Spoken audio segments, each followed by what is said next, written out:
পূর্ব বর্ধমানের কালনা থানার অন্তর্গত কালনা কাটোয়া STKK রোডের ওপর কালনার হোলি চাইল্ড স্কুলের সামনে সোমবার গভীর রাত্রে পথ দুর্ঘটনায় মৃত্যু হলো একটি দুধের গাড়ির খালাসির। ঘটনায় গুরুতর জখম হয়ে কালনা মহকুমা হসপিটালে চিকিৎসাধীন ওই গাড়ির চালকও।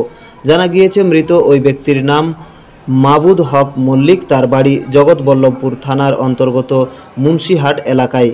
ওই এলাকারই আর এক বাসিন্দা পেশায় ড্রাইভার জিয়ারুল মল্লিক হাওড়ার জগৎবল্লভপুর এলাকা থেকে একটি দুধের গাড়ি নিয়ে কালনার দিকে আসছিলেন।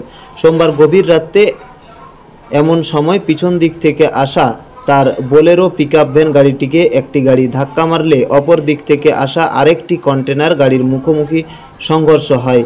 দুটি গাড়ির মাঝে পড়ে যায় ওই দুধের গাড়িটি।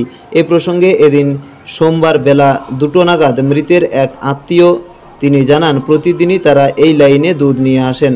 গতকাল রাত্রে দুর্ঘটনায় একজনের মৃত্যু হয় আর একজন গুরুতর আহত হয়। আমরা যেটা শুনি খবর পেয়েছি সেটা হচ্ছে পিছন থেকে একটা গাড়ি ধাক্কা মারার পরে নিয়ন্ত্রণ হারিয়ে গিয়ে সামনে থেকে একটা গতিবেগে গাড়ি আসছিল, ওই গাড়ি সামনাসামনি মেরে দেয়। মারার পরে মানে দুটো গাড়ির মাঝে পড়ে যায়, দুটো গাড়ির মাঝখানে পড়ে যায়।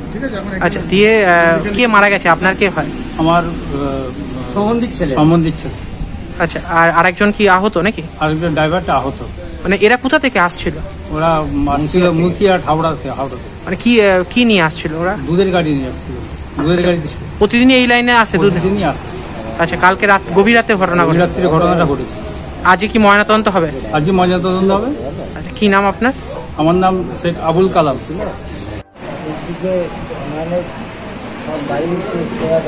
ওর বাড়ি কোথায়? ওই যে তোমার ওই খালাসির বাড়ি কোথায়? পুরের কাছেই নাকি?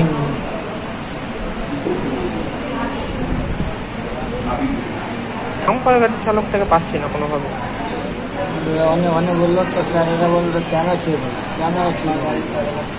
কালনা থেকে অত্রি চক্রবর্তীর সঙ্গে দেবাশিস ঘোষের রিপোর্ট, রূপসী বাংলা মিডিয়া।